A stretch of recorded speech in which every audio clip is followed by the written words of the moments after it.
monopole de la violence et de la puissance entre les mains des Occidentaux, comme c'était il y a une cinquantaine d'années, c'est fini et fini à jamais. Du point de vue militaire, nous vivons à l'ombre des États-Unis. Aujourd'hui, en termes de puissance, nous pesons très peu. Ben, vous venez de dire la chose la plus importante, c'est le rapport à la mort. Est-ce qu'on aurait imaginé, 50 ans avant, Charles de Gaulle se rendant en Algérie parce qu'on avait perdu 15 types dans une embuscade? Et on les perdait, les 15 types dans les embuscades, toutes les semaines. Le nationalisme, c'est très important. C'est ça qui fait bouger les Ukrainiens. C'est ça qui fait travailler les Chinois. C'est ça qui fait que nous voulons continuer à être nous-mêmes. Nous, on a transformé l'Ukraine en quelque chose de merveilleusement blanc, alors que c'était un État, et ça reste encore un État corrompu. On a transformé la Russie en principe du mal absolu. Tout ce qu'ils font est mauvais, tout ce qu'ils font est ignoble. Bon, ça, c'est pas sérieux.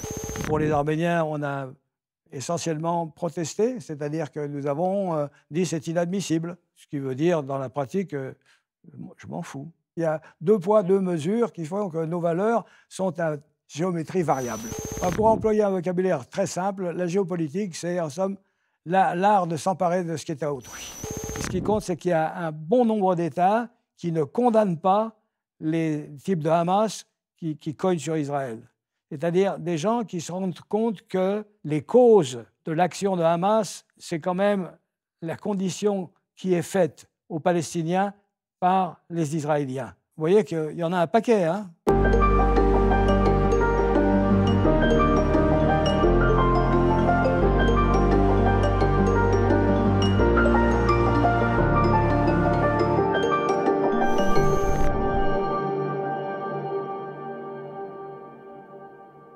Gérard Chaliand, bonjour.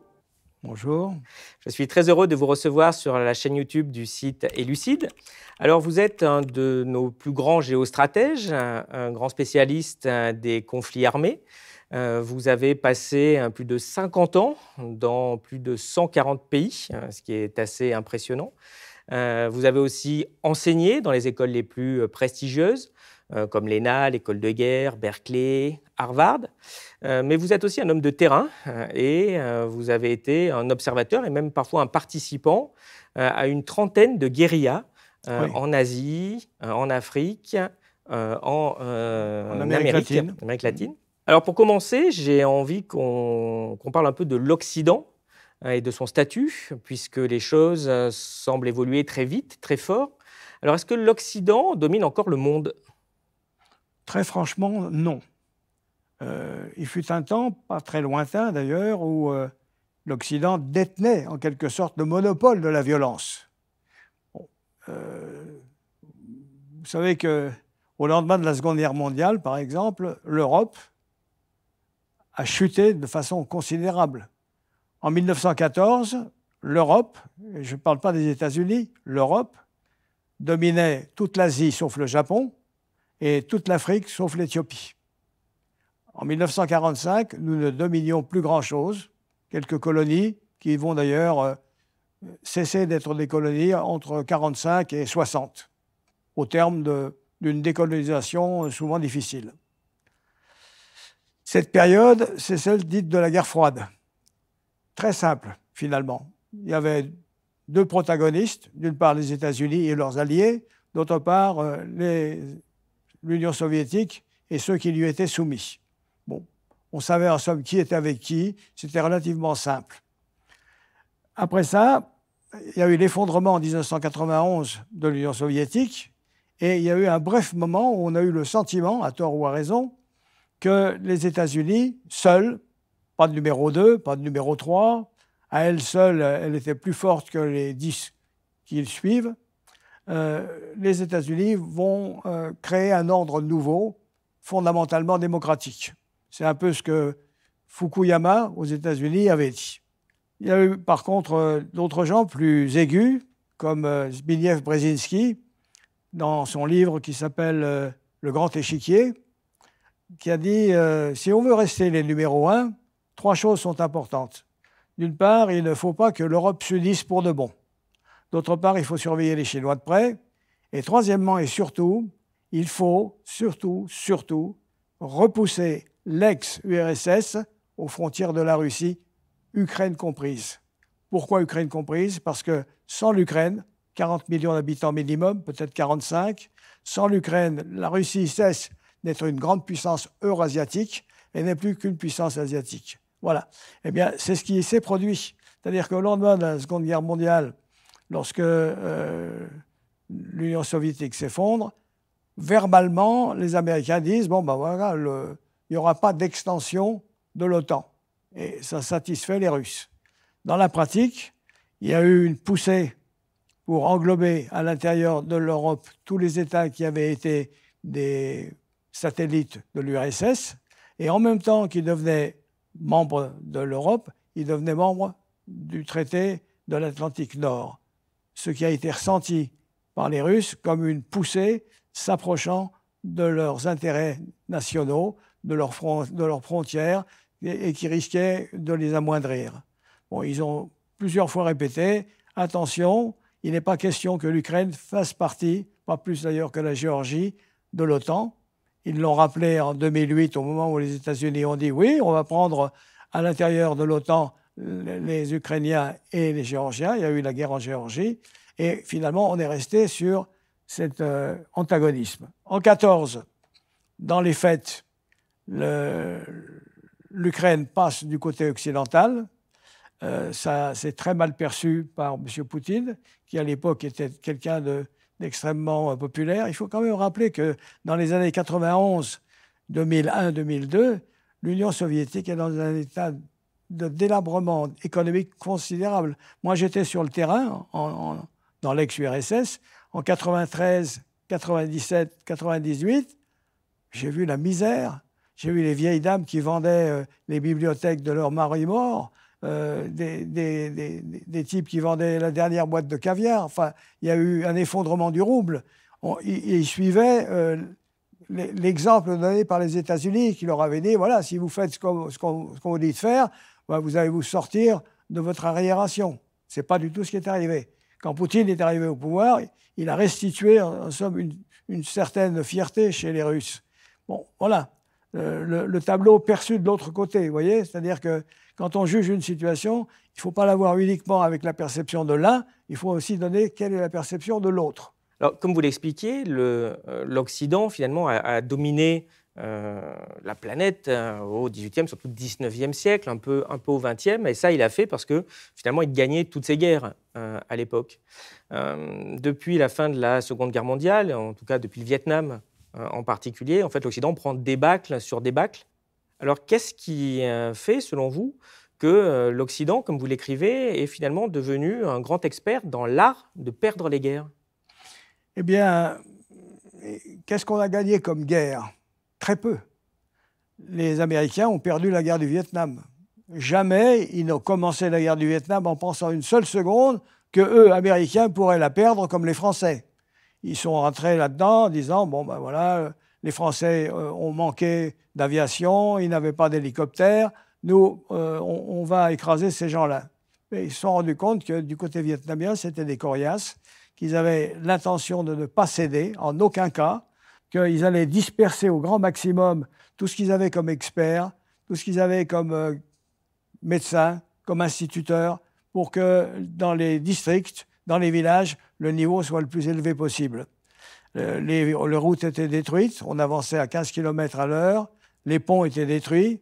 Donc les Vietnamiens, grâce à l'aide chinoise, entre autres, ont réussi à tenir. Les Américains ont perdu 58 000 hommes. C'était ressenti comme beaucoup. 58 000 hommes à un moment où, d'un seul coup, les Blancs, pour parler comme à l'époque, les Occidentaux, si vous préférez, ont découvert qu'ils n'étaient plus, comme en 1900-1914, le tiers de la planète. Un homme sur trois était blanc, un homme sur trois était occidental. Aujourd'hui, par exemple, si on pose la question à quelqu'un, à votre avis, les Occidentaux sont combien? Il y a très peu de gens qui vous diront, bon, environ 12%, c'est-à-dire très peu. Les autres ont monté. Les autres ont monté, et alors la grande différence, c'est que quand vous montez en chiffres, comme les Égyptiens, vous ne résolvez rien. Les Égyptiens, ils sont plus nombreux, mais ils sont toujours aussi miséreux.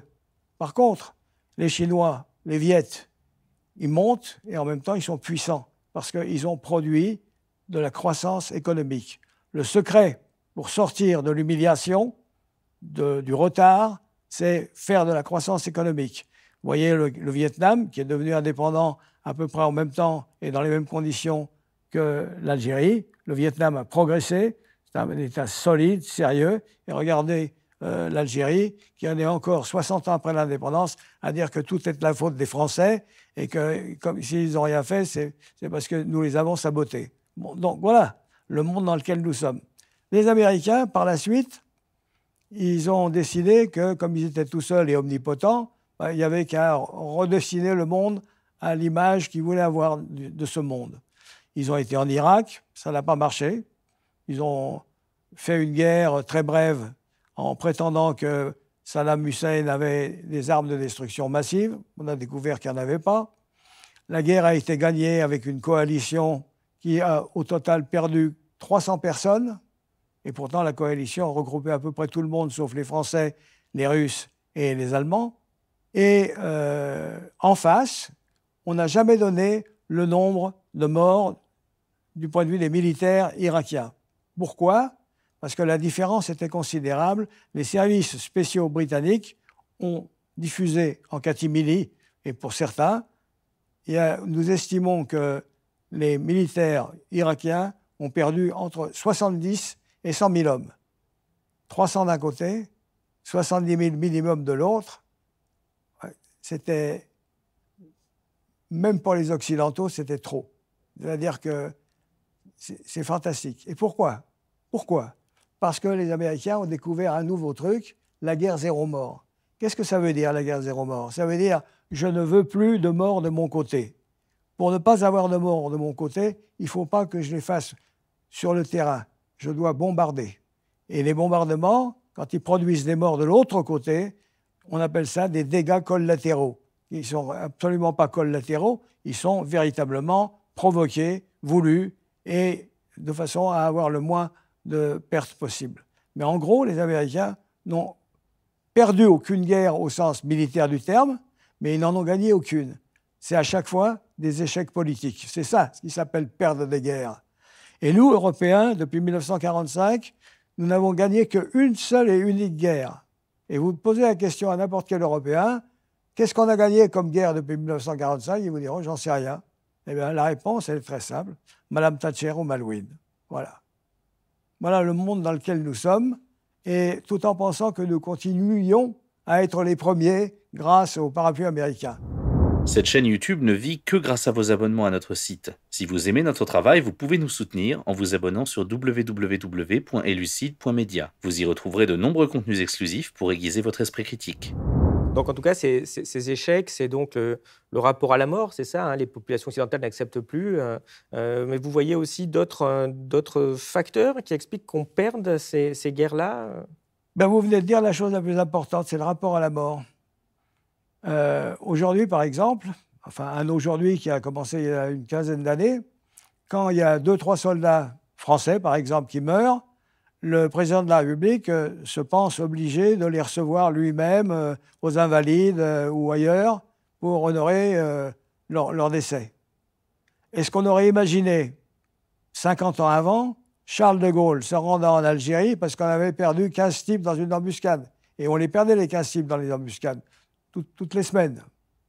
Qu'est-ce qui a changé ? Ce n'est pas seulement de Gaulle ou Macron, c'est l'opinion publique française qui a changé. Nous n'encaissons plus les pertes humaines parce que nous savons que nous sommes fragiles, nous sommes en baisse du point de vue démographique et nous craignons la mort, et pas seulement à l'échelle militaire, mais le civil lui-même ne veut plus mourir.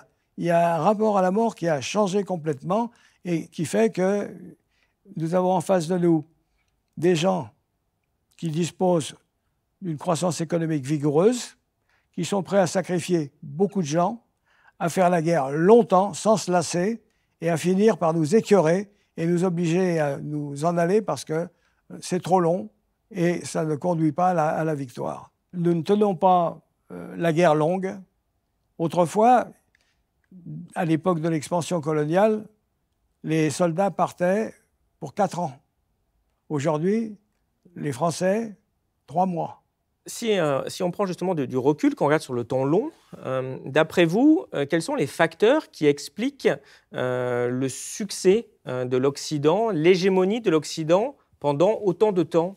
Il y a des raisons sérieuses. Par exemple, la plus importante de toutes, c'est que l'industrialisation a été strictement occidentale. C'est-à-dire qu'on a réussi, nous, à passer de la voile à la vapeur. On a réussi à passer de l'arme blanche au feu, et au feu qui vraiment tue, c'est-à-dire la mitrailleuse. On a donc conquis une partie importante du monde parce qu'on avait une totale supériorité avec en face des gens complètement surpris par l'avancée des Occidentaux. Comment ça se fait que ces types qu'on avait connus il y a encore quelques dizaines d'années avant, vulnérables comme nous, aujourd'hui ils sont imbattables. Aujourd'hui ils arrivent avec des petites forces de 10 000 et avec 100 000 hommes devant eux, on ne tient pas le choc parce que, bon, ils nous balayent. Et parce qu'en plus, il y a une chose très importante du côté des Occidentaux, du côté des Européens, ils ont une conscience nationale, alors que nous sommes encore divisés en tribus, en régions, etc., etc. Il va falloir 3 générations pour que les pays dits sous-développés arrivent à comprendre d'où vient la supériorité des Occidentaux. Est-ce que c'est des institutions? Par exemple, ils ont des partis, ils ont toute une série de choses qui leur permet de gérer d'une certaine façon l'avenir que nous n'avons pas. Mais en réalité, il n'y avait qu'une seule chose qui comptait. Ils avaient une conscience nationale. Les types étaient français, pas, comment dirais-je, provençaux ou savoyards ou ceci, cela. Non, ils étaient français. Alors que les Algériens, ça dépendait à quelle région ils étaient. Ils étaient kabyles, ils étaient Auressi, ils étaient Touaregs. Bon, il a fallu du temps pour qu'on se dise « nous sommes Algériens ». La découverte du fait d'être Algérien, ça a formé une chose très importante en face, la conscience de mener une guerre de libération nationale. C'est ça qu'on a apporté. Les autres ont compris que la libération sera nationale ou ne sera pas. Voilà. À partir de là, on tombe sur les adversaires qui sont devenus difficiles à vaincre. Alors, on en a parlé très rapidement. Est-ce que, selon vous, la démographie est un élément fondamental pour être puissant? Oui, à condition qu'elle soit accompagnée de croissance économique. Sans ça, être nombreux, pauvres et démunis, ça ne sert à rien. Regardons par exemple l'Égypte. L'Égypte aujourd'hui fait 100 millions. Quand, en 1956, quand les Français et les Anglais rentrent en Égypte, brièvement, forcés d'ailleurs de se retirer parce que les Russes et les Américains leur disent dehors, ils étaient 30 et quelques. Bon, eh bien, avec 100 millions, ils sont plus pauvres que quand ils étaient 30 parce qu'il n'y a pas de travail, parce qu'il n'y a pas eu de croissance économique, parce que le général Sissi qui dirige le pays a dit « faut arrêter de faire des gosses. Chaque famille ne devrait faire qu'un seul enfant. » Pour nous, la croissance économique, c'est un affaiblissement. Par contre, les Indiens, les Chinois, eux, ils ont profité de la croissance économique parce qu'en même temps, il y avait une croissance démographique. Les deux donnaient de la force. J'aimerais vous faire réagir justement à quelques cartes qu'on a présentées sur le site Elucide, justement sur la démographie. Alors, la première, c'est une représentation de la population actuelle qui atteint 8 milliards. Mais comme ça, on voit un peu plus en fait ce que représente la Chine, l'Inde sur la planète. L'Europe, c'est le petit truc en bleu en haut à gauche. Sur cette carte suivante, on voit comment cette population est répartie sur la planète. En termes de densité, donc évidemment avec l'Asie très, très puissante et l'Afrique qui augmente de plus en plus. Et surtout, ce qui est intéressant, c'est de voir dans cette dernière illustration l'évolution dans le temps des populations avec, je dirais, sur la répartition de la population sur la planète depuis 1750 et avec les projections de l'ONU jusqu'en 2100, avec l'Afrique, avec l'Asie et surtout avec l'Europe. Et comme vous le signalez tout à l'heure, l'Europe qui représentait, pardon, l'Occident, hein, si on me rajoute l'Amérique du Nord, un petit tiers de la population dans les années 1900, 1930, encore vers 1950. Aujourd'hui, ne représente plus qu'une petite, une grosse dizaine de pourcents, et ça va continuer à décroître, mais on voit que l'Afrique aussi va beaucoup se développer. Qu'est-ce que ça dit pour vous des évolutions futures du monde dans ce contexte eh bien, de rééquilibrage géographique de la planète? Bon, il se passe des choses très importantes. De toute évidence, le chiffre des Occidentaux descend, 12%. Bon, et il va aller décroître. De toute évidence, l'Asie progresse. Et elle progresse doublement. Non seulement le chiffre de la population progresse, mais la puissance économique progresse également. En Afrique, on double. L'Afrique, c'était 100 à 140 millions au début du XXe siècle. Demain, c'est-à-dire d'ici 15 ans, vers 2040, ils vont représenter 25% de la planète. Manque de chance. Ils sont nombreux, mais ils ne produisent pas grand-chose. On se sert de ce qu'ils produisent du point de vue des matières premières, parce que c'est acheté par les Occidentaux, par les Chinois, par d'autres, etc. Leur niveau d'éducation reste bas. Le travail, il n'y en a pas. Vous savez bien que les immigrants, c'est essentiellement des Africains. Et plus grand monde ne les veut parce qu'ils sont trop nombreux. On peut en accueillir certains, on ne peut pas accueillir toute la misère du monde. Donc l'Afrique, très mauvais, sur les 30 à 50 prochaines années, c'est un avenir conflictuel. C'est-à-dire que comme ils ne font pas de croissance économique, on va avoir une montée démographique importante, pas de débouchés dans le travail, peu d'éducation, un désir d'émigrer considérable avec, de l'autre côté, pas beaucoup d'appels d'immigrés. Donc, on débouche sur quoi? On débouche sur les conflits intérieurs, on débouche sur les guerres civiles qui vont amener une montée des islamistes d'un côté, avec une participation des évangélistes chrétiens qui sont du même style que les islamistes, c'est-à-dire pour comment dirais-je, l'opposition radicale, y compris armée. On va avoir des conflits, des famines, des épidémies, c'est-à-dire l'avenir de l'Afrique, pas gai. Il y a un tournant qui vient de s'opérer, là, tout récemment, dans l'Ouest, mais ce n'est pas seul. Ça va très mal en Somalie, ça va très mal au Mozambique, ça ne va pas bien dans la Corne de l'Afrique.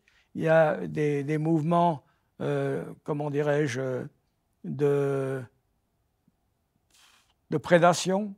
Il y a une progression de l'islamisme, il y a des désordres, il y a des coups d'État qui ne résolvent rien. C'est une dictature remplacée par une autre, avec un changement de patron, et encore un patron qui ne va peut-être pas rester très longtemps. Bref, le désordre s'installe et il est l'expression d'un monde qui est devenu multipolaire. Longtemps, le monde a été divisé en deux, URSS, États-Unis. Ensuite, pendant quelques années, les États-Unis seuls. Maintenant, qui aurait dit, par exemple, que l'Inde allait dépasser la Grande-Bretagne l'année dernière? Qui aurait pensé que l'Arabie, qui a toujours été protégée depuis 1945 par les États-Unis, aurait finalement un régime qui permettrait à leurs dirigeants de dire Monsieur le dirigeant des États-Unis, je refuse de produire davantage de pétrole pour vous faire plaisir, allez vous faire voir ailleurs.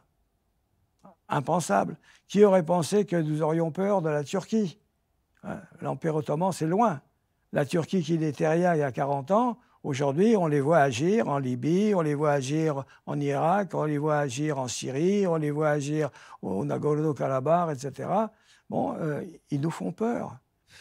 Vous expliquiez il y a quelques minutes avec l'exemple algérien, finalement, que le nationalisme avait permis de renforcer dans les pays colonisés, eh bien, des mouvements qui leur ont permis de gagner des conflits et d'accéder à l'indépendance. Est-ce que vous estimez aujourd'hui que le nationalisme est une idéologie qui est nécessaire pour peser? Oui, très important. C'est ça qui fait bouger les Ukrainiens. C'est ça qui fait travailler les Chinois. C'est ça qui fait que nous voulons continuer à être nous-mêmes. Le nationalisme, c'est très important. Mais justement, en parlant de l'Ukraine, comment vous jugez ce qui s'est passé en 2022 avec le déclenchement de cette guerre? Bien, je trouve par exemple que nous, Européens, et d'une façon générale les Occidentaux, nous avons donné dans une perception strictement axée sur la perception ukrainienne. C'est-à-dire que pour nous, les Russes, dans cette affaire, sont de A à Z comment dirais-je, les agresseurs. Or, dans la pratique, oui, bien sûr, M. Poutine a agressé, il a essayé de s'emparer de la capitale, il a raté son coup, il a perdu.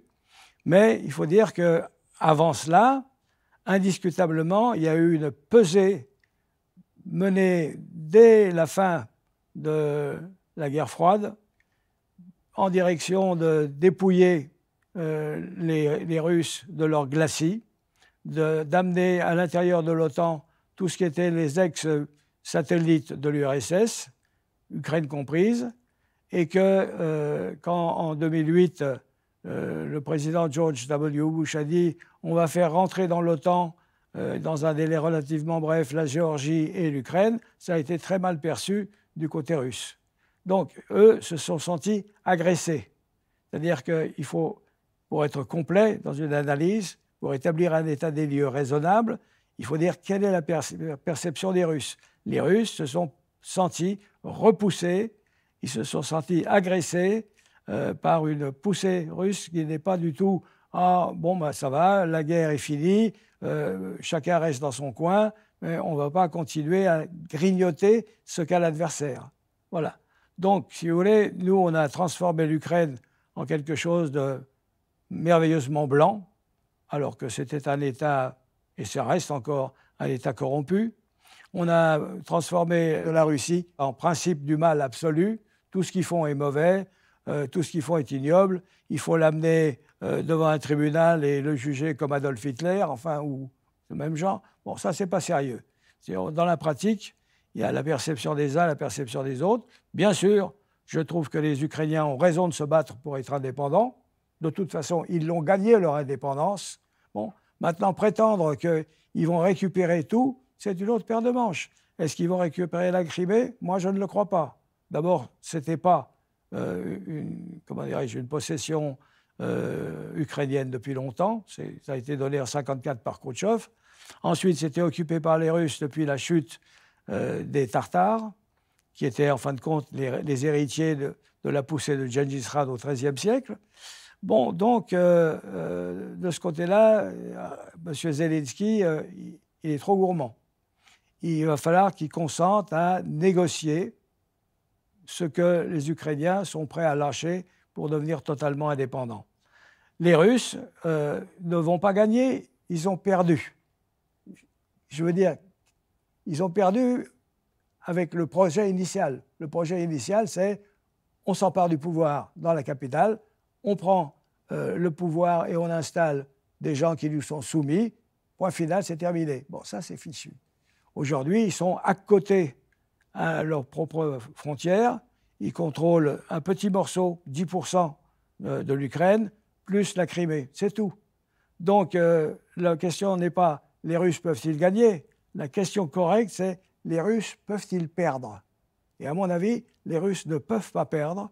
L'offensive qui nous avait été promise piétine du côté ukrainien et les Russes sont déterminés à rien lâcher ou à lâcher le moins possible en s'accrochant au terrain. Et pour finir, tout dépend des États-Unis. Aux États-Unis, il y a des signes que la guerre commence à fatiguer. Il y a des signes que les républicains vont probablement l'emporter l'année prochaine. Je ne sais pas si c'est M. Trump ou un autre républicain, mais en tout cas, ils ne veulent pas continuer cette guerre et payer. Et quant aux Européens, ça ne les amuse pas de se saigner pour aider l'Ukraine. Je dirais que cette espèce d'appui à l'Ukraine est une chose fragile, qui ne va pas perdurer. On n'est pas plus unis entre nous qu'on ne l'était il y a 5 ans. Mais dans votre récit, à vous écouter, on se demande s'il n'y a pas aussi un vrai problème de notre diplomatie, de la diplomatie occidentale. Qu'est-ce que ça dit? Qu'est-ce qu'elle est devenue? Vous voyez des changements, justement, dans la diplomatie occidentale? C'est-à-dire que nous sommes loin d'être d'accord. Regardez les Polonais, par exemple, qui étaient à fond pour aider les Ukrainiens. Aujourd'hui, ils se détachent parce qu'ils n'ont pas les mêmes intérêts en matière de grains. Bon, ils vont cesser d'aider les Ukrainiens. C'est nouveau. Alors qu'ils avaient comme projet, en tant que première armée d'Europe orientale, de mettre le paquet derrière les Ukrainiens. Donc, nous ne sommes pas d'accord. En soi, il y a une Europe occidentale qui travaille très mollement. Les Allemands ont promis de faire un très gros effort. Il y a 1 an, on n'a pas vu grand-chose. Ça n'est pas devenu ou redevenu une puissance militaire. Donc, nous suivons les États-Unis. En fin de compte, dans cette affaire, les vainqueurs, ce sont les États-Unis. Ils ont, comment dirais-je, rétabli leur prestige qui était au plus bas avec leur retraite ignominieuse de l'Afghanistan. Ils ont réussi à ranimer un OTAN qui semblait fatigué et à bout de souffle avec de nouveaux membres. Et troisièmement, ils sont plus que jamais, comment dirais-je, les patrons en Europe occidentale et orientale. Donc pour les Américains, cette guerre, c'est un bénéfice net. Et les Chinois aussi peuvent se réjouir dans cette affaire sans perdre un homme, sans perdre une munition. Leur poids dans le monde augmente à mesure que les États-Unis payent et s'engagent dans un combat qu'ils ne vont pas gagner haut la main. Mais quand on vous écoute, vous dites que finalement, voilà, il y a un conflit, à un bout d'un moment, il s'équilibre, et vous dites, il va falloir maintenant peut-être négocier une paix, puisqu'a priori, ça ne va pas beaucoup bouger. Mais on voit qu'on a une grosse difficulté en Occident, puisque, d'ailleurs, depuis le début, on a vraiment des discours très forts sur des histoires de valeurs. C'est les valeurs occidentales, c'est la valeur de l'État agressé qui ne peut pas accepter de récompenser l'agression. Beaucoup de discours vous disent, oui, mais là, si on négocie avec la Russie, finalement, ce serait la récompenser d'avoir déclenché la guerre. C'est pour ça qu'ils veulent aller récupérer chaque centimètre carré qui a été pris. Mais on voit que cette philosophie, finalement, empêche tout compromis et finalement toute sortie de conflit à court terme, non? Comment vous voyez cette évolution des discours, des positionnements occidentaux vraiment très fortement motivés par ces histoires de valeurs? Oui, vous savez, il y a ce qu'on prétend. Hein, les valeurs, qu'est-ce qu'on défendait comme valeur quand les États-Unis sont rentrés en Irak? On a menti en disant que M. Saddam Hussein avait des armes de destruction massive. On a menti en disant que au Koweït, ils étaient en train d'achever des nouveau-nés dans des puéricultures. On n'a pas trouvé les armes de destruction massive parce qu'elles n'existaient pas. Ils ont montré la fiole aux Nations Unies dans laquelle il y avait l'arme décisive. Le type qui l'a montré a dit moi, j'ai été forcé de le faire. Bon, bref, on a beaucoup truqué. Donc, dans la pratique, il y a les valeurs dont on se réclame, qui sont très belles, et il y a ce qu'on pratique sur le terrain, qui n'est pas nécessairement la même chose. Bon, en face, de toute façon, ils se réclament de rien que d'une seule chose. S'ils gagnent, c'est qu'ils ont raison. S'ils perdent, ils avaient raison quand même. Bon, donc il faut se méfier de ce que les gens prétendent. Il faut voir ce qu'ils font dans la pratique. À mon sens, cette guerre se terminera par un compromis, parce que je ne vois pas du tout les Ukrainiens triompher dans ce qu'ils prétendent récupérer, c'est-à-dire tout ce qu'ils avaient à la veille de l'agression russe. Donc, l'année prochaine, les élections américaines vont être décisives. Et à mon sens, les républicains vont la gagner. Mais ces histoires de valeurs, est-ce que ça n'a pas aussi des conséquences très fortes dans notre position internationale, dans la façon dont le reste du monde nous regarde? Parce qu'en effet, on a dit que on allait soutenir l'Ukraine parce qu'elle a été agressée, évidemment, ça ne se discutait même pas. Et puis, quoi qu'il en coûte, on aiderait, on ne céderait rien. avec des conséquences très fortes sur le reste du monde. Mais là, on a vu il y a quelques semaines que quand c'est les Arméniens du Haut-Karabakh qui se font agresser par l'Azerbaïdjan, on a en fait de très belles déclarations et des tweets en soutien, mais qu'il n'y a absolument aucune sanction qui est prise. Il n'y a pas du tout la même relation. Est-ce que le reste du monde ne nous voit pas finalement comme des espèces d'escrocs au double discours quand ça les arrange, qui se moquent un peu et des valeurs et de ce qui se passe aussi comme conséquence sur le reste du monde? Je ne peux qu'aller dans votre sens, qui est en fait un constat. Oui. Pour l'Ukraine, on a fait tout ce qu'il fallait faire, et même peut-être davantage. Et pour les Arméniens, on a essentiellement protesté, c'est-à-dire que nous avons dit c'est inadmissible. Ce qui, dans notre vocabulaire à nous, signifie je l'admets. On dit nous sommes concernés, ce qui veut dire dans la pratique je m'en fous. Donc les fameuses valeurs en question, c'est quand ça nous arrange, ce sont des valeurs sur lesquelles nous sommes prêts à nous battre. Et puis quand c'est les autres qui ne sont pas très importants à nos yeux, par exemple, c'est vrai qu'en Asie, en Afrique, ils ont le sentiment que, puisque l'Ukraine, c'est européen, puisque c'est blanc, etc., on fait un gros effort, et que quand ce n'est pas ça, qu'au Darfour, on s'entretue, on ne va rien dire.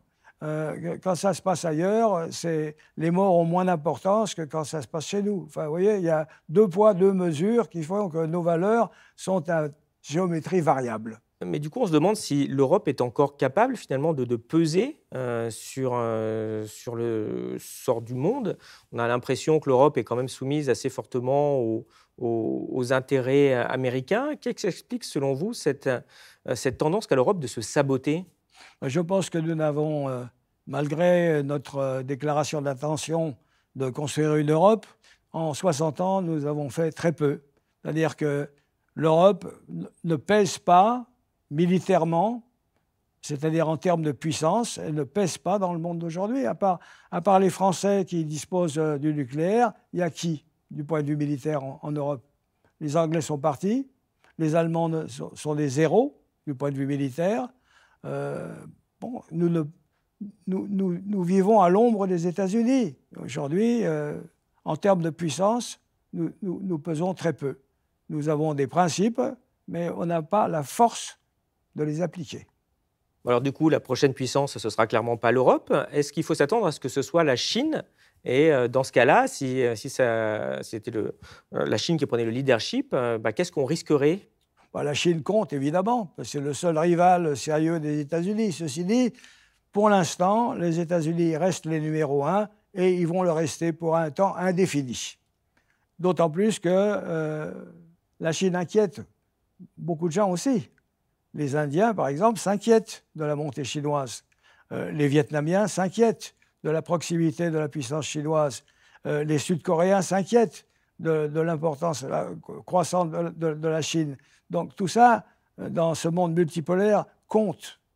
Et tout ce qu'on peut dire, c'est que le monopole de la violence et de la puissance entre les mains des Occidentaux, comme c'était il y a une 50aine d'années, c'est fini et fini à jamais.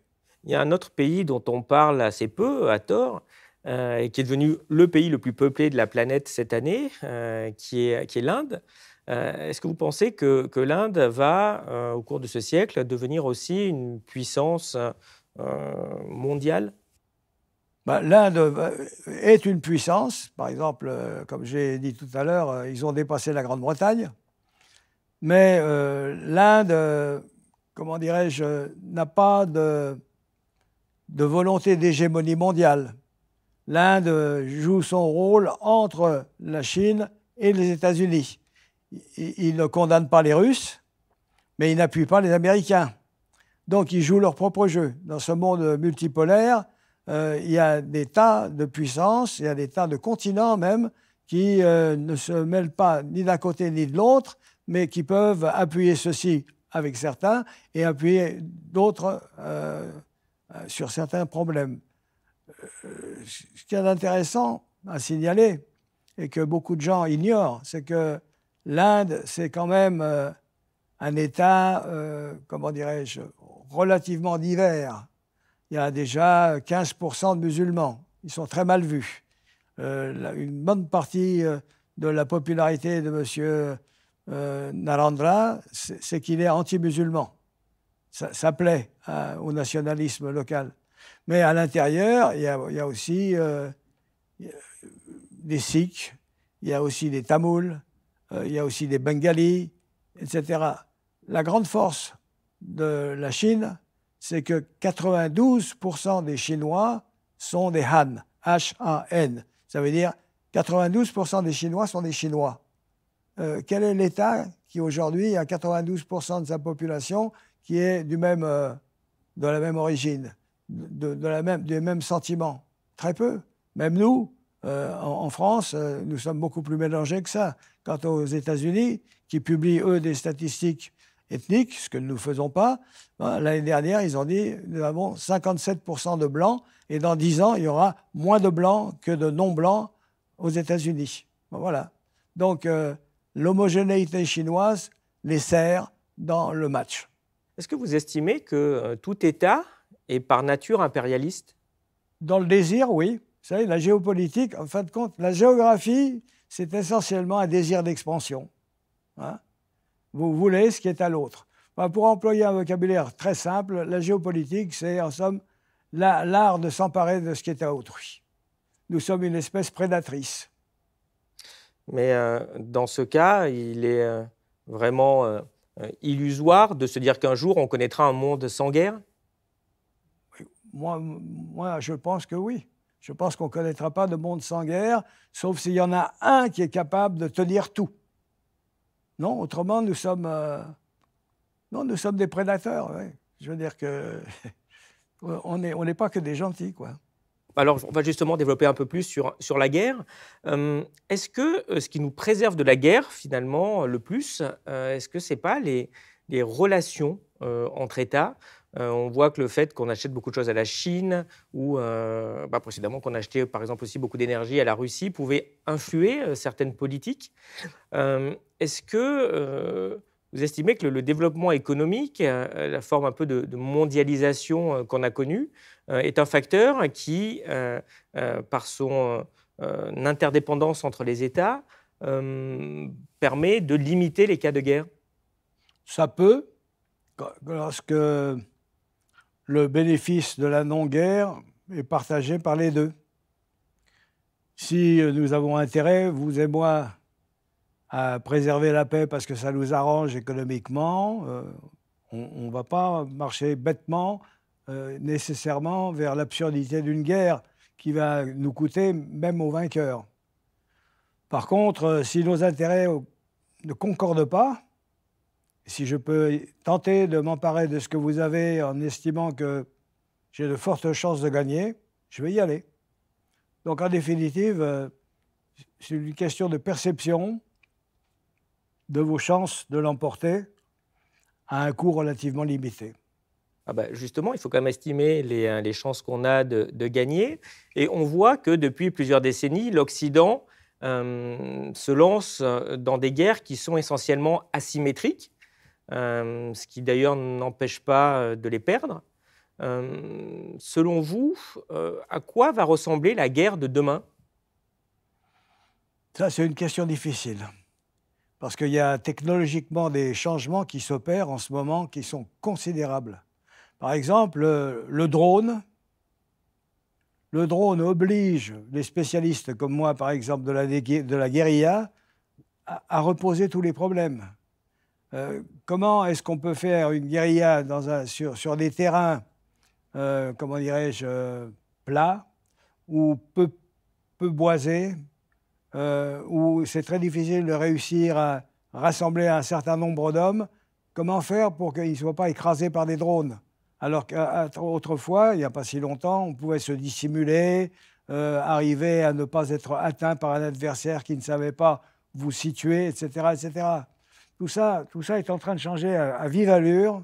La technologie s'emballe et va modifier des rapports de force. On va avoir des gens ultra armés, incapables d'écraser un adversaire relativement peu nombreux, mais au courant de la technologie, qui vont savoir utiliser ça, qui auront peut-être des robots, etc. Très difficile à dire. Les changements se font sous nos yeux, là. Et les états-majors, enfin intelligents, comme les Américains, ou les Russes, ou les Chinois, et qui sont intéressés par la guerre, travaillent très très ferme pour ne pas se laisser distancer par des adversaires. Un exemple. Adolf Hitler ordonne à ses troupes, les panzers dirigés par Guderian, qui sont très près de Dunkerque, de stopper. Pourquoi? Guderian, lui, il voulait foncer. Je leur rentre dedans, je les liquide, etc. Et l'autre s'est dit,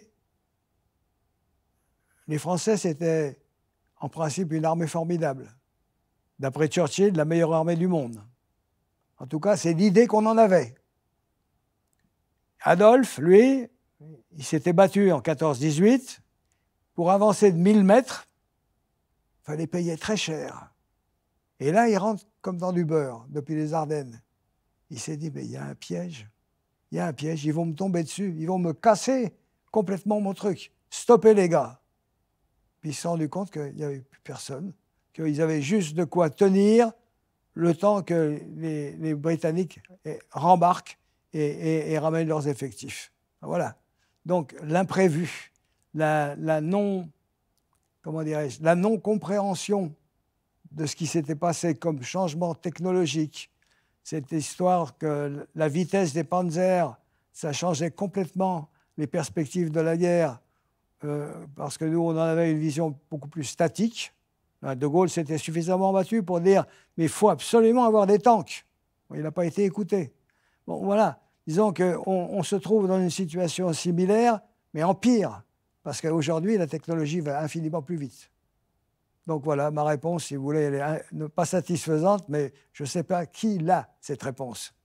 Dans les conflits asymétriques, il y en a un qui nous a durement frappé. D'ailleurs, c'est sans doute la principale menace qui a frappé l'Occident, c'était le terrorisme, en particulier avec l'État islamique. Est-ce qu'on peut vraiment combattre le terrorisme et comment? Oui, bon, d'abord, il faut dire une chose, le terrorisme, il est d'abord largement surestimé.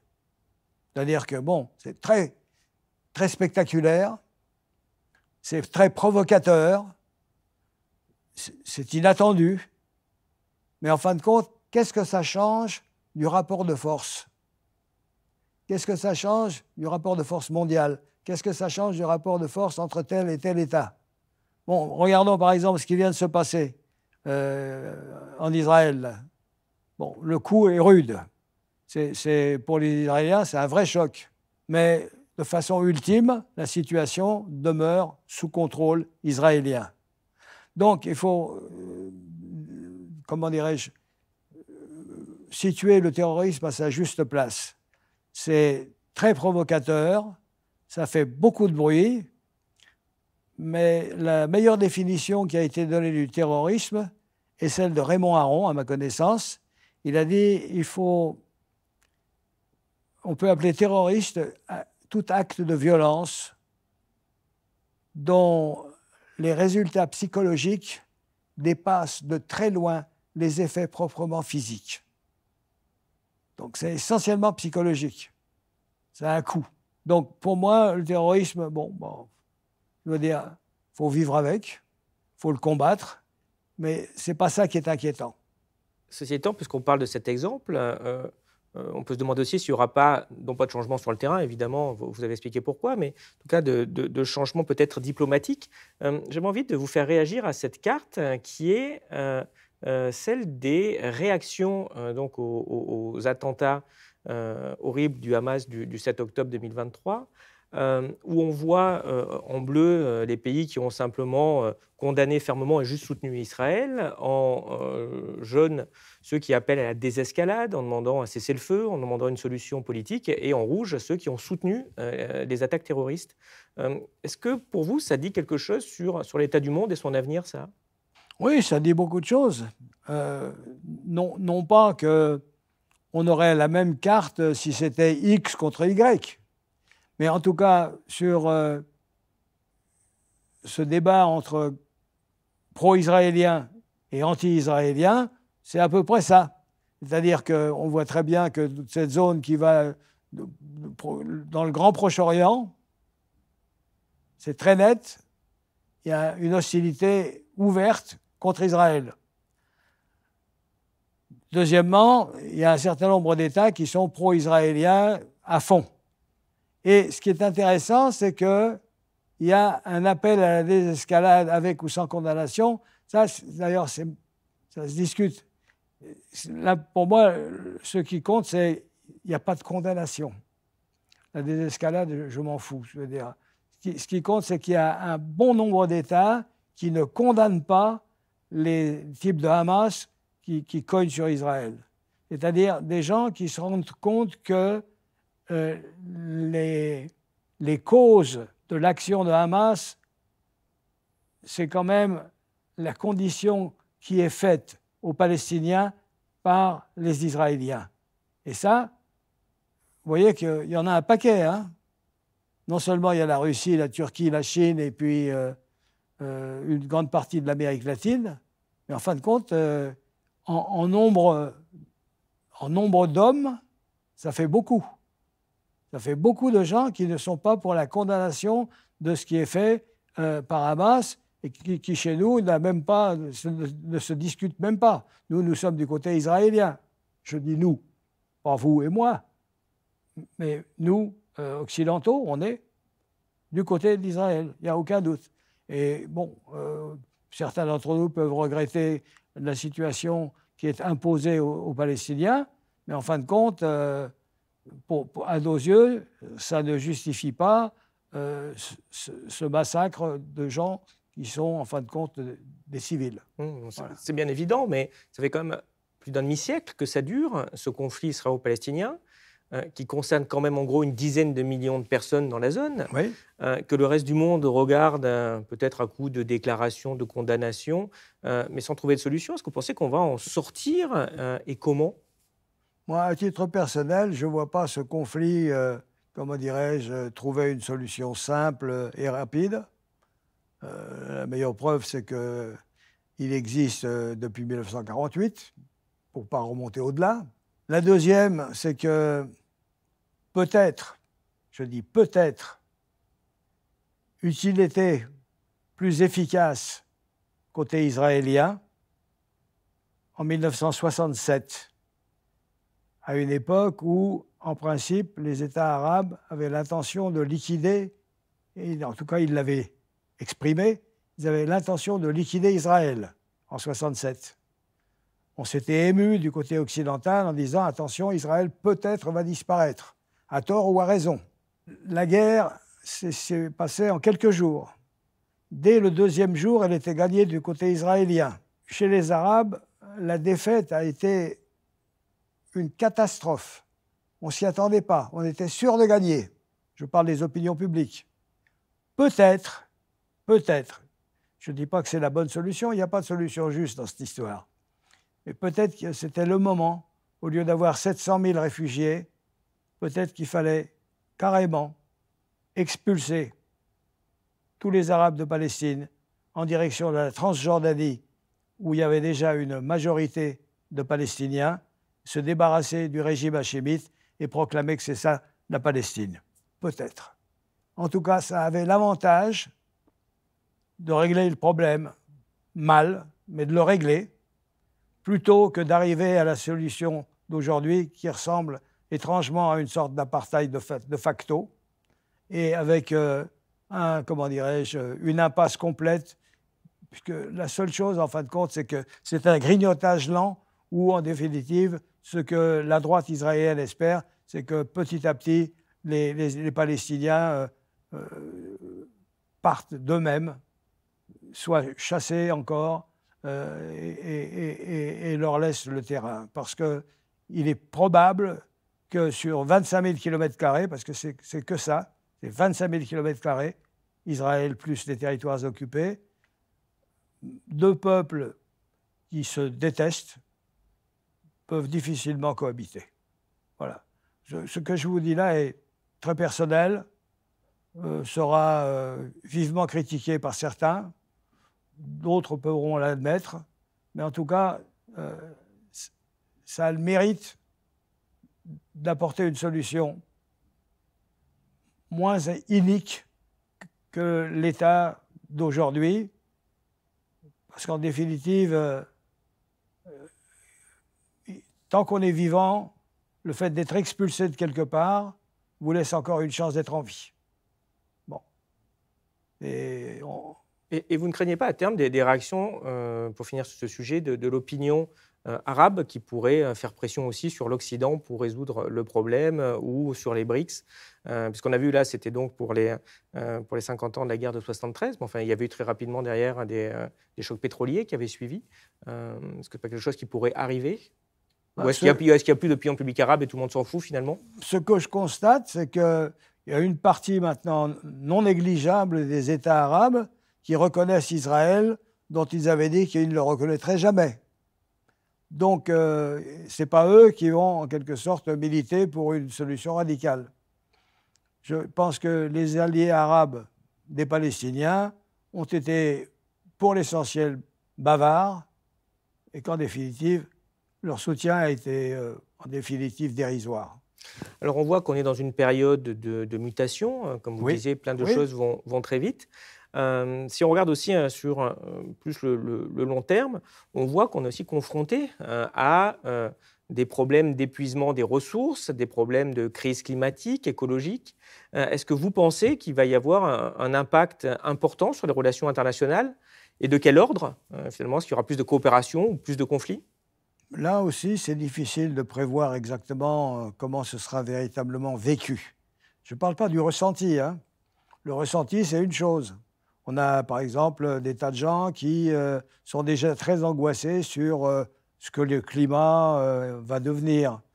D'autres qui sont angoissés sur des changements qui nous échappent. Alors, il y a des choses prévisibles et il y en a d'autres où c'est difficile de donner une réponse. Par exemple, en ce qui concerne le climat, à mon sens, on ne changera rien au climat tant qu'on ne sera pas tous d'accord.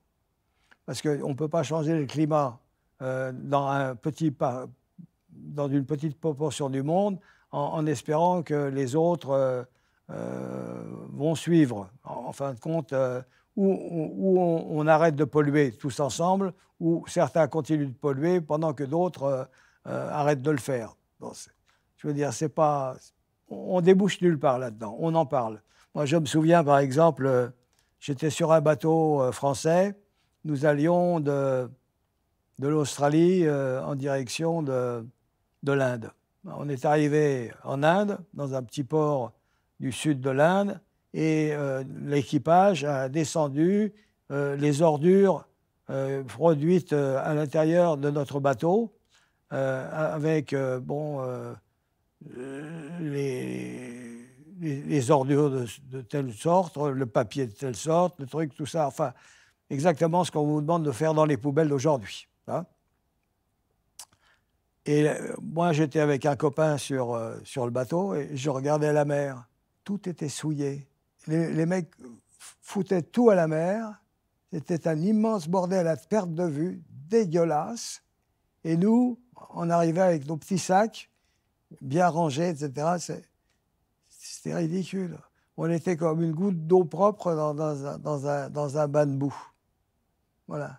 Donc, il faut savoir comment ça se passe. Mais les problèmes écologiques, en fait, qui étaient le problème dont on anticipe les conséquences, fait qu'il va y avoir des zones qui vont devenir vraiment inhabitables. D'inondations au Bangladesh, d'eau qui vont monter, de températures qui vont rendre inhabitable une large partie de zones, et peut-être même, par exemple, le sud de l'Espagne. C'est ça aussi qui peut déclencher des vagues de migration climatique, en fait, et ce n'est pas quelques personnes. Et si ça, c'est le pays qui prend l'eau aussi, il va y avoir des conséquences assez fortes au niveau international. Voilà, ce que vous soulevez sur un avenir relativement prolongé et lointain, c'est un fait. C'est-à-dire que nous ne savons pas s'il ne va pas falloir un jour penser à aller sur Mars plutôt que de rester là. Hein. C'est-à-dire que le monde devient à terme difficilement prévisible et catastrophique peut-être. Ceci dit, il ne faut pas en rajouter sur l'anxiété, parce que je vois que dans les médias, par exemple, il y a une vente d'anxiété considérable, hein, avec des mecs qui continuent tranquillement dans leur propre vie à eux, à consommer, pépère, etc. Il faudrait savoir si je suis vraiment inquiet ou si je vends de l'inquiétude tout en continuant à vivre comme je vivais avant-hier. Bon, attention à ça. Je veux dire, sauf si on est un angoissé ou un dépressif, il n'y a pas de raison de se gâcher l'existence en se disant « Ah, on marche vers la catastrophe ». Bon, il faut dire « Attention, il y a des choses qui peuvent être faites. Oui, on peut militer pour ceci, pour cela, etc. » Enfin, il ne faut pas non plus transformer le truc en une espèce de fatalité qui nous tombe sur la gueule et dont il n'y a pas moyen de sortir vivant. Alors, j'ai une question, désolé, encore un petit peu angoissante, mais quand on parlait de la guerre, surtout dans la deuxième moitié du XXe siècle, évidemment, ce qui venait rapidement en tête, c'était une guerre nucléaire. Est-ce que vous craignez, vous, un jour, qu'on ait un conflit nucléaire? Est-ce que c'est de la science-fiction ou est-ce que c'est une menace sérieuse? Bon, c'est une menace que nous allons sérieusement essayer d'éviter. C'est-à-dire que ceux qui disposent du nucléaire, jusqu'à maintenant, savent qu'il n'y a pas de vainqueur dans une guerre nucléaire. Vous savez ce que c'est que la capacité de seconde frappe. C'est-à-dire que vous m'agressez, bon, vous m'avez touché. Mais vous savez que j'ai aussi du nucléaire sous-marin. J'ai des avions en haut que vous n'avez pas détruits non plus. J'ai une capacité de vous frapper à mon tour. C'est-à-dire que vous allez également subir des pertes considérables. Est-ce que vous avez vraiment envie, après m'avoir frappé très durement, d'être également frappé durement vous? Est-ce que vous êtes sûr, et ne pouvez pas l'être, de m'annihiler totalement dès le premier coup? Non. La capacité de seconde frappe, si vous voulez, c'est en fin de compte le rappel de ne te suicide pas toi-même en pensant m'éliminer. Donc c'est ça qui retient. C'est pas parce que nous sommes devenus sages, c'est parce que nous savons le prix que nous allons devoir payer si nous agressons. Nous avons la paix parce que nous avons les moyens de nous détruire mutuellement. C'est ça qui nous rend sages. Si on était sûr de pouvoir détruire l'autre et de pouvoir survivre tranquille, on l'aurait déjà fait. Voilà, nous sommes de cette espèce-là. Donc moi, je n'y crois pas à la guerre nucléaire. Mais à vous écouter, le mouvement qui a eu les tentatives américaines de créer des boucliers, justement, pour détruire les missiles dans notre pays, est-ce que bien loin d'apporter la paix, c'est ça qui pourrait apporter la guerre nucléaire? Oui. Est-ce qu'on est sûr que le bouclier est suffisamment infranchissable? Est-ce qu'il est suffisant pour couvrir tout ce que je veux couvrir? Tout ça reste hypothétique. Voilà. Donc, l'improbabilité de la guerre nucléaire est considérable. Tant mieux qu'elle soit aussi dangereuse, parce que sans ça, on l'aurait utilisée. Alors, pour les conflits justement non nucléaires, est-ce que vous pensez que les populations civiles ont un rôle à jouer dans les conflits auxquels participent leurs pays? Je pense aux mobilisations qu'il y avait eu de la population au moment de la guerre du Vietnam, aux mobilisations pour essayer d'empêcher la guerre en Irak, l'indignation justement après Abu Ghraib. Justement, quel rôle ont les populations civiles d'après vous? Écoutez, le rôle de la population civile depuis la Seconde Guerre mondiale, c'est d'être la victime. C'est-à-dire aujourd'hui, la guerre n'est pas considérée comme jusqu'en 1914 une guerre entre combattants. Non, il s'agit de détruire l'autre. Et l'autre, c'est une majorité de civils. Aujourd'hui, les guerres mènent à la mort d'énormément de civils. Ça fait partie du moyen de pression dont on dispose. Oui, mais justement, est-ce que, je dirais, nous, civils, on a aussi des moyens pour essayer d'empêcher les gouvernements de mener des guerres ou d'arrêter les guerres, justement, de faire pression? On n'est pas très doué, hein. Je veux dire que d'une façon générale, quand les gouvernements ont réussi à convaincre que la guerre allait être gagnée, on suit. Moi, je vois bien qu'il y a des endroits où le dirigeant dit ben voilà, on va la gagner facilement. De toute façon, en face, c'est une bande de salauds, on va les écraser. ça marche.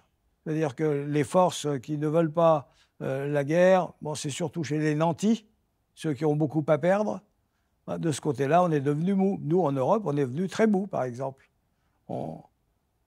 Si on était attaqué, on tient combien de jours avec le matériel humain dont nous disposons? Pas très longtemps.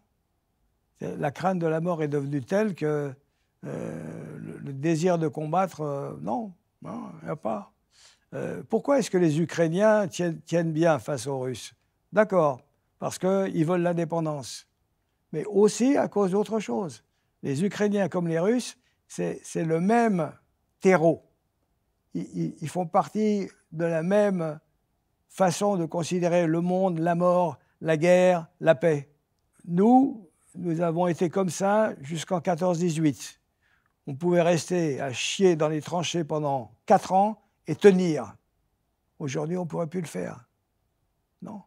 On est devenu ramolli par 60 ans de paix et de prospérité relative. Certes, mais vous dites que finalement, d'un côté, on est très mou et qu'on n'a pas envie de faire la guerre. Et pourtant, il y a quand même des discours et même des politiques qui aujourd'hui sont beaucoup plus bellicistes que ce qu'il pouvait y avoir parfois par le passé avec le soutien de l'opinion publique. Est-ce que c'est lié au fait peut-être que la propagande aussi marche trop bien? Enfin, il n'y a plus beaucoup de pacifisme. Comment vous voyez justement ce rôle des médias? Bon, je vois qu'on parle beaucoup et on agit peu dans nos zones. Le verbiage tient lieu d'action. Grosso modo, pour passer vraiment à l'acte, sauf si on peut garantir que ce sera très bref et victorieux, ça ne marche pas. C'est-à-dire que dans nos zones à nous, en tout cas, c'est-à-dire celle de la longue paix très prolongée et de la consommation considérée comme étant la chose la plus agréable qu'on puisse avoir dans l'existence, la mobilisation est très difficile. Nos mentalités ont beaucoup changé, nos protestations restent essentiellement verbales. Est-ce qu'on accepterait de se lancer dans un quelconque conflit pour sauver des gens qu'on voudrait bien sauver? Qu'est-ce qu'on a fait, par exemple, pour le Calabar? Des mots. On n'a pas dit stopper. On n'a rien fait du tout. Non, je trouve que d'une façon générale, nous payons en mots ce que nous ne faisons pas en actes. Voilà. C'est un constat. Hein. Et justement, dans la guerre, pour vous, c'est quoi le rôle des médias? Est-ce qu'ils ont un rôle de propagande important? Comment vous jugez ce rôle des médias dans la guerre? Le rôle des médias, c'est de la propagande, pour l'essentiel. Je vois bien, par exemple, la propagande que nous faisons pour l'Ukraine. Nous ne rendons pas compte véritablement de l'état des lieux. Nous pesons à 100% pour les Ukrainiens. Je ne dis pas que ce n'est pas bien, mais je dis que c'est de la propagande. Nous ne faisons pas une analyse tranquille en disant, voilà, les Russes ont quelques raisons de s'inquiéter de la politique menée par les Américains, de leur recul, du fait qu'ils voulaient que la Géorgie et l'Ukraine fassent partie de l'OTAN. Ils l'ont dit carrément en 2008. Les accords de Minsk qui permettaient aux russophones de parler le russe n'ont pas été respectés, etc. etc. C'est-à-dire qu'on n'a montré qu'une partie de la réalité parce que nous faisons de la propagande. C'est-à-dire les médias ne sont pas là pour, comment dirais-je, nous rendre compte des faits. Ils sont là pour nous influencer dans un sens ou dans l'autre. Monsieur Poutine, lui, le média russe ne raconte que la version russe. En face, il n'y a que des nazis. Bon, c'est pas vrai. Que monsieur Stepan Bandera était un allié des nazis, c'est le cas. Qu'il ait tué des Polonais, c'est le cas. Qu'il ait tué des Juifs, c'est le cas. Que c'était un Ukrainien d'ultra-droite, c'est un cas. Mais il n'y avait pas que ça. Il n'y avait pas que ça. Bon, c'est de la propagande. Donc moi, d'une façon générale, les médias, très franchement, je veux dire, à part quelques émissions ou quelques gens, attention, l'analyse froide, rigoureuse, etc., c'est rare. Alors, j'ai envie de vous demander, justement, parce qu'on parlait de ces problématiques, en particulier d'extension de l'OTAN, pour vous, c'est quoi l'avenir de l'OTAN ? Comment dirais-je, c'est la non-disparition. À un moment, on a pensé que l'OTAN pourrait peut-être disparaître, puisqu'en fin de compte, la guerre froide avait été gagnée, mais pas du tout. À un moment, M. Macron a dit, bon, ben, c'est un machin complètement dépassé. Ben, on s'est rendu compte que finalement, la Finlande et la Suède ont voulu y rentrer, que ça s'est renforcé beaucoup avec les États baltes, avec la Pologne, etc. Donc l'OTAN, non, on est dans un monde qui va continuer à être conflictuel. L'avenir de l'OTAN, c'est de perdurer et de représenter une force.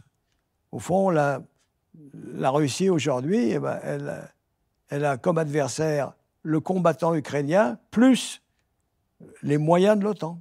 Sans les moyens de l'OTAN, les Ukrainiens ne peuvent rien. Sans les États-Unis, les Ukrainiens ne peuvent pas tenir une saison.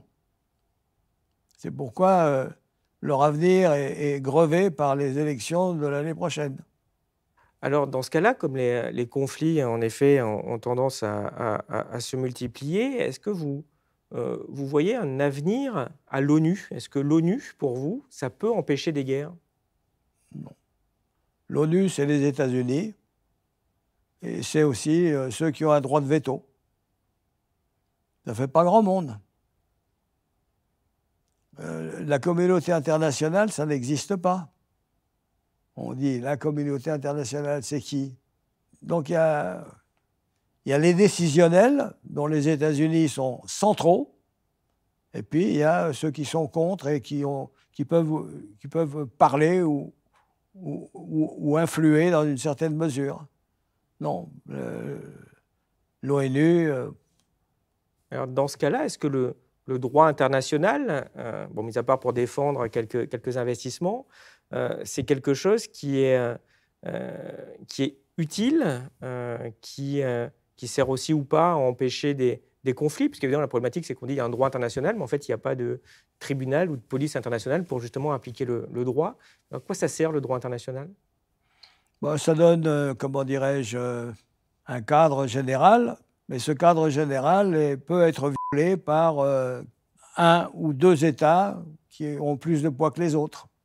Par exemple, les États-Unis, ils n'ont pas besoin de l'accord des Nations Unies pour déclencher une guerre. Si ils veulent bien dire d'accord, tant mieux, mais s'ils veulent rien dire, eh ben, tant pis, on s'en passera. Ça s'est déjà vu au cours des 15 dernières années. Donc, la force décide. La force, parfois, elle a des conséquences assez tragiques. Dans vos mémoires, vous racontez aussi vos origines familiales, puisque vous avez des ancêtres arméniens qui ont été victimes du génocide en 1916. Du coup, j'ai envie de vous demander, mais quelle est la lecture que vous avez aujourd'hui de ce qui se passe au Haut-Karabakh? Pourquoi on en est là? Comment vous jugez notre attitude par rapport à l'Arménie? Est-ce que vous pensez que le conflit va encore s'étendre, puisque l'Azerbaïdjan semble avoir aussi des visées territoriales sur l'Arménie? Comment vous voyez tout ça?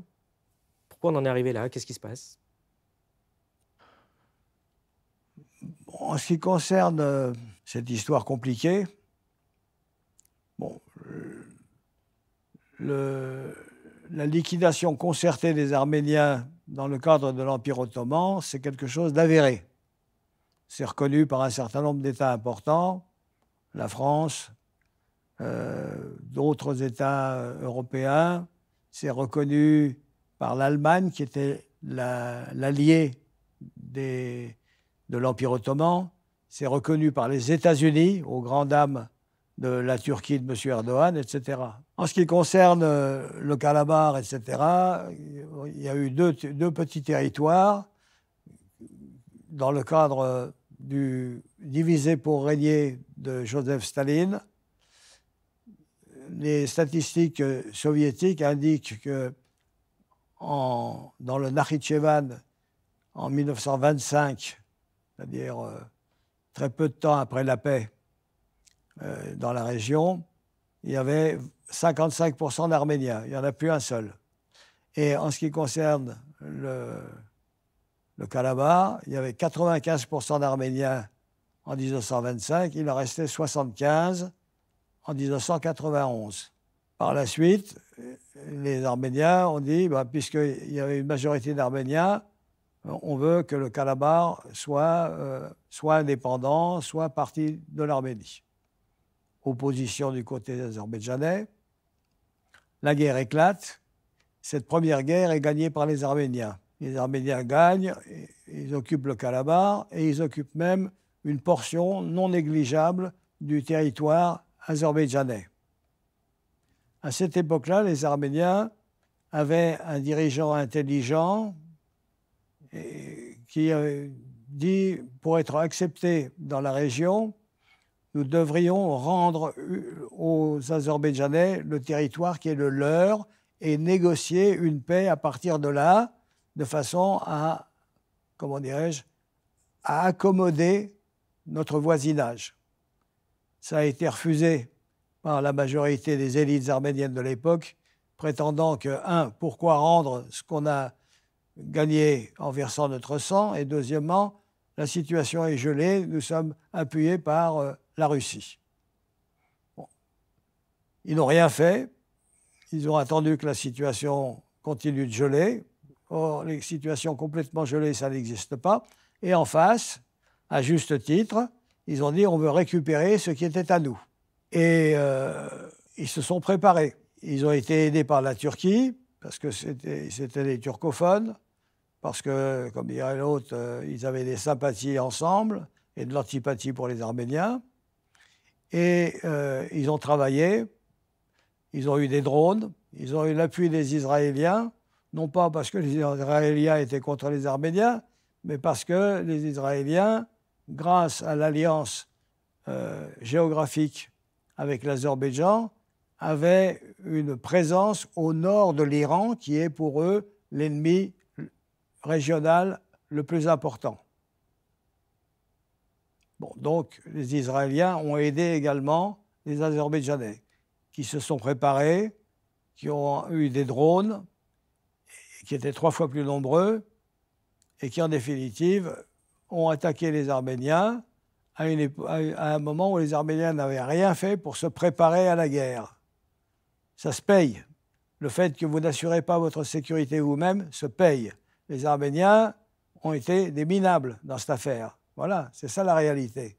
Ils n'ont pas préparé les conditions de tenir un conflit. M. Pachinian a été suffisamment stupide au bout de la première semaine pour dire il n'y a rien à négocier, tout le monde négocie. De surcroît, M. Pachinian, par la suite, s'est écarté de l'aide soviétique pour passer du côté des Occidentaux, ce qui pouvait pas faire plaisir aux Russes, qui n'ont pas défendu les Arméniens quand ils ont été attaqués. Ils ne se sont pas opposés aux attaques azéries, bien qu'ils étaient présents sur le terrain. Ils sont restés neutres. Et quant aux Occidentaux, eh ben, ils ont prouvé ce qu'ils sont, c'est-à-dire ils vous payent en mots, mais pas en actes. Personne n'a rien fait pour les Arméniens, parmi les Européens, pas même les Français qui sont les plus, comment dirais-je, sympathisants de l'Arménie. Et quant aux Américains, bon, bah, à part faire comment dirais-je, une préparation ensemble avec une centaine d'hommes, etc., ils n'ont rien fait non plus. C'est-à-dire, il n'y a eu que des mots. Ils ont envoyé Mme Pelosi pour faire un très beau discours, et puis ça s'est arrêté là.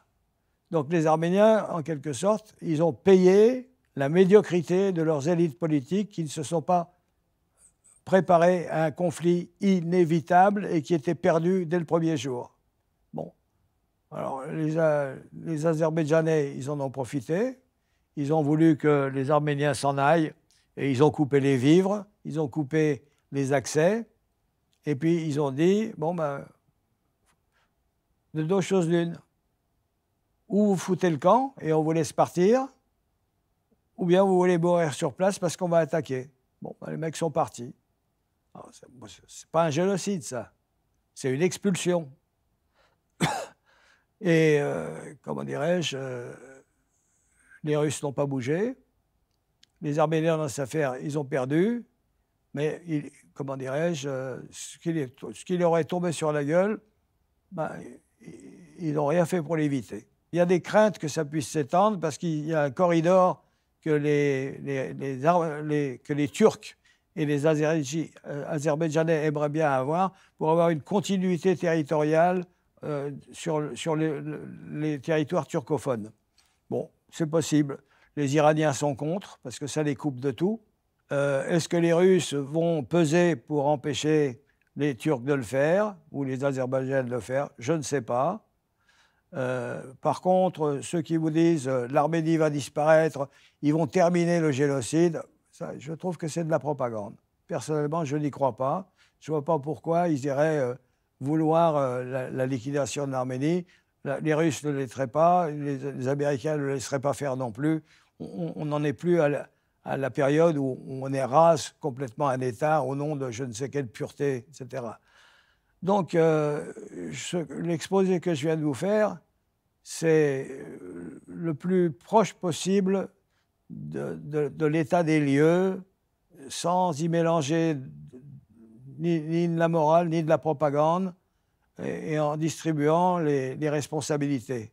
Maintenant, bon, naturellement, il y a toujours des mots désagréables.